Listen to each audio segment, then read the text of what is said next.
पूरी दुनिया के अंदर जब आप बताएंगे ना मैं पाकिस्तानी हूं तो लोग आपसे पूछेंगे वही पाकिस्तानी जिन्होंने सियालकोट में एक श्रीलंकन को आग लगा के मावराए अदालत कत्ल करके डंडे और ईंटें मार मार के मार दिया और आग लगा दी उसको, वो पाकिस्तानी।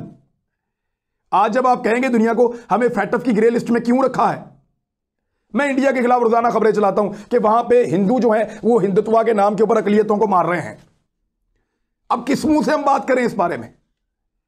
आपने तो उससे भी ज्यादा भयानक एग्जाम्पल कायम कर दी है। इंडिया जो बड़ा एहसान है अल्लाह का, ऐसे रहते हैं हिंदू मुसलमान अक्सरियत, जो मैं कहता हूं ना कि एक छोटी सी अकलियत को आप अलग कर दें जो बिल्कुल ज़हनी। और पाकिस्तान यहां पर क्या हो रहा है, और गद्दार लफ्ज देखें आप, गद्दार है। ये पाकिस्तान की शक्ल इस तरह की 75 सालों में बनी है या पिछले 30 सालों में बनी है? चीमा साहब, आज तालिबान भी शर्मिंदा है। आपने तालिबान को भी छोटा कर दिया है जो सियालकोट में हुआ है। मुल्क में जो माइंडसेट हमने पैदा कर दिए गए, बना दिए, जिनको फवाद चौधरी साहब कह रहे हैं एटम बॉम्ब हमने लगा दिए, उनको डिफ्यूज कैसे करेंगे?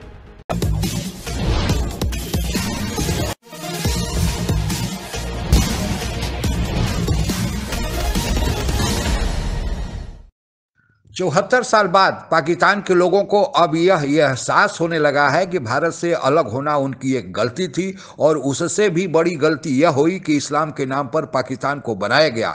आज इस्लाम के नाम पर कोई भी किसी का सर कलम कर सकता है, और यही कारण है कि पाकिस्तान के एक मंत्री फवाद चौधरी ने यहाँ तक कह दिया है कि पाकिस्तान आज धार्मिक आतंक के एटम बम पर बैठा हुआ है जो कभी भी फट सकता है।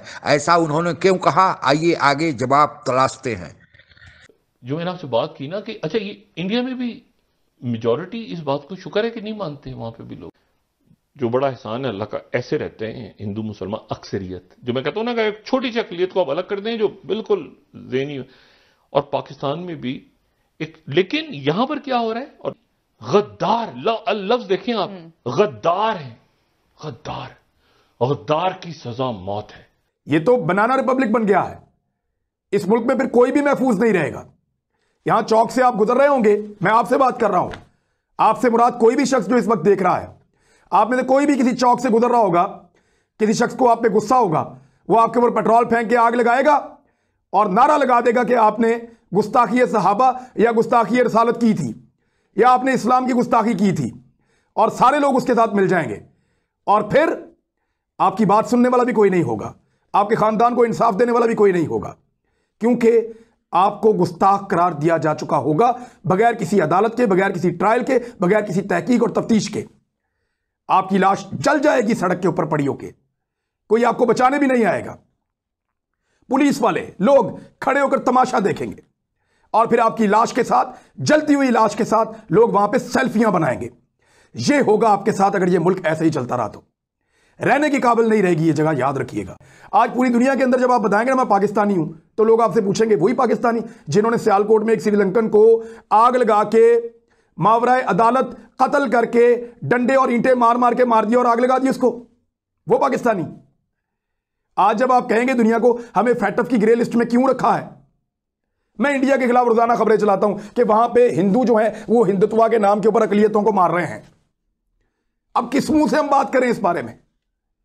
आपने तो उससे भी ज्यादा भयानक एग्जाम्पल कायम कर दी है। ये पाकिस्तान की शक्ल इस तरह की 75 सालों में बनी है या पिछले 30 सालों में बनी है? चीमा साहब, आज तालिबान भी शर्मिंदा है। आपने तालिबान को भी छोटा कर दिया है जो सियालकोट में हुआ है। वो जो जिस तरीके से एक इंसान को घसीट के मारा और फिर उसकी लाश को आग लगाकर आपने सेल्फियां बनाई हैं, तालिबान भी आप अब छोटे नजर आ रहे हैं। State of mind. आज मैं बता रहा हूं, तालिबान बहुत अच्छे लग रहे हैं आपसे, जिस तरीके से वो अब देखें ना, वो जिस तरीके से अमेरिका से बातें कर रहे हैं, जिस तरह दूसरे ममालिक से कर रहे हैं, जिस तरीके से उन्होंने लॉ एंड आपके, तो मेरा बस इंसानियत शर्मिंदा। आज पाकिस्तान पे इंसानियत शर्मिंदा है। मेरे पास तो वर्ड्स नहीं है। किस तरीके से आप जाके बाहर जाके बताएंगे कि हम क्या हैं? अब तो तालिबान को तो आप छोड़ दें, पहले आप उनके लिए पैसे मांगते थे, अब तो आपको खुद ही नहीं दे रहा। अब तो सऊदी अरब भी देता है, तो वो भी कहता है कि हम 72 घंटे के अंदर अंदर पैसे मांगने की सलाहियत रखेंगे, सऊदी कानून लगाएंगे। अब तो आपके हालात ही खराब है ना। क्या किसी मुसलमान मुल्क में ऐसा हुआ? क्या यह अच्छी मिसाल है? इन लोगों ने जो किया उसका खुमियाजा पाकिस्तान भुगतेगा और पाकिस्तानी भुगतेंगे। जो पाकिस्तानी पूरी दुनिया में रहते हैं, लोग उनको किस नजर से देखेंगे। आज जो लोग पाकिस्तान आना चाहते हैं वो अपने टिकट क्यों कैंसिल ना करें, फैटअप वाले आपको क्यों ग्रे लिस्ट में ना रखें। ये हरकतें और ये चीजें पाकिस्तान को आगे नहीं ले जा सकती, इस्लाम को आगे नहीं ले जा सकती। आज जो लोग इस्लाम की तरफ बढ़ रहे हैं या इस्लाम को स्टडी कर रहे हैं, जब वो आप लोगों की ये हरकत देखेंगे तो वो कहेंगे अगर ये इस्लाम है तो मैं किस मजहब की तरफ जा रहा हूं।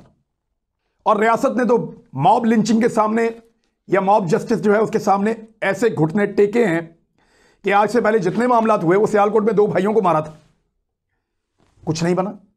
जब तक मीडिया पीछे पड़ा था तब तक पड़ा था। वो केस कहां गया? किसी को मिसाली सजा मिली? नहीं। मॉब जस्टिस के किसी भी केस में जहां पुरतशद्दुद हुजूम ने बंदों को मार दिया, ऐसे किसी केस में आज तक मिसाली इंसाफ नहीं हुआ, ना इस रियासत ने दिया है। इतनी ज्यादा दुश्मनियां ना बनाए कि यहां पे लोग गद्दारी के अब देखिए ना, यानी वो कुफर के फतवे बंद हो के गद्दारी के बट रहे हैं। दलील ही नहीं देनी हो कि नहीं यार ये तो छोड़ो ना, इससे क्या बात करनी, तो गद्दार है, किस्सा खत्म हो जाएगा, ये तो काफिर है उधर किसी। तो इसको खत्म करेंगे तो हम कहीं आगे बढ़ेंगे।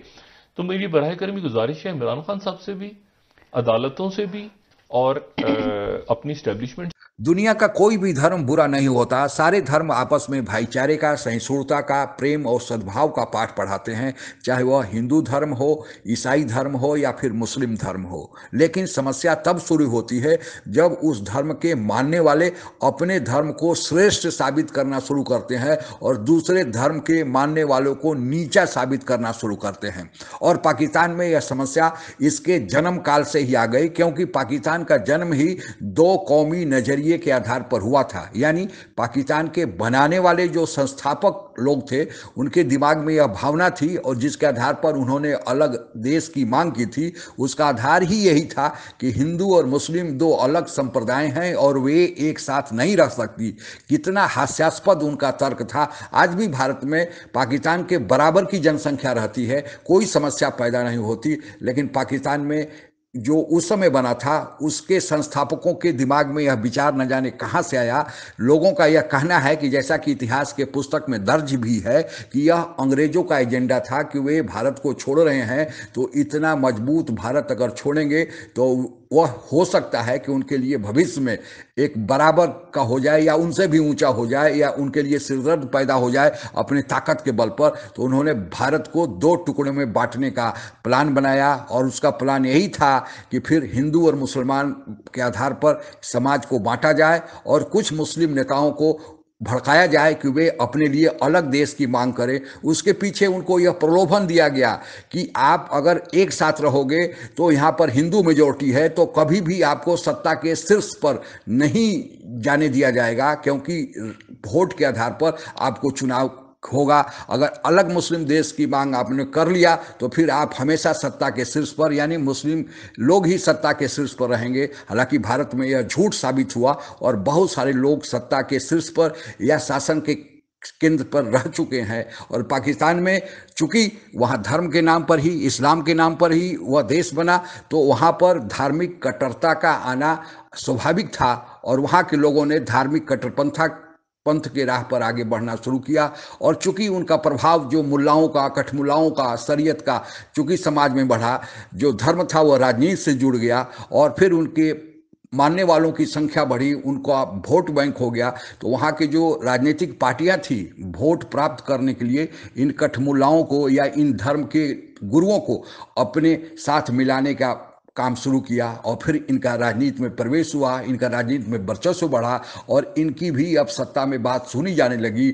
और आज स्थिति यह पड़ गई है कि धीरे धीरे वह कट्टरपंथ इतना उग्र हो गया है कि अब इस्लाम का अगर कोई भी बुराई करे तो उसका सर कलम कर दिया जाता है। और श्रीलंका के नागरिक के साथ यही हुआ कि केवल एक पोस्टर फाड़ा, जबकि उस कंपनी में सफाई का काम चल रहा था, रंग रोगन का काम चल रहा था और उसने पोस्टर हटाया और उसका परिणाम यही मिला। और यही नहीं, मुस्लिम समुदाय चूंकि पाकिस्तान में सुन्नी बहुल संप्रदाय है, तो अब वे शिया को, अहमदिया को भी नहीं मानते, उनसे भी सेकंड ग्रेड का मुसलमान मानते हैं। वे चाहते हैं कि सुन्नी ही वहाँ पर सर्वश्रेष्ठ धर्म के मानने वाले, उसके ही मानने वाले वहाँ पर श्रेष्ठ रहे। बाकी जो मुसलमान धर्म के मानने वाले हैं उनको भी वे सेकंड क्लास मानते हैं। तो आज धर्म की कट्टरता इतनी बढ़ गई है और यह अब पाकिस्तान के लोगों को एहसास हो रहा है कि धर्म के नाम पर पाकिस्तान का बनाना, भारत से उसके आधार पर अलग होना उनकी यह गलती थी। अगर भारत के साथ रहते तो फिर धर्मनिरपेक्ष समाज रहता और ऐसी कट्टरता उनको शायद देखने को नहीं मिलती। आज के लिए बस इतना ही। जय हिंद।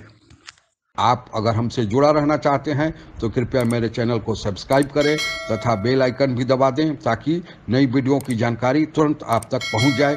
धन्यवाद। जय हिंद।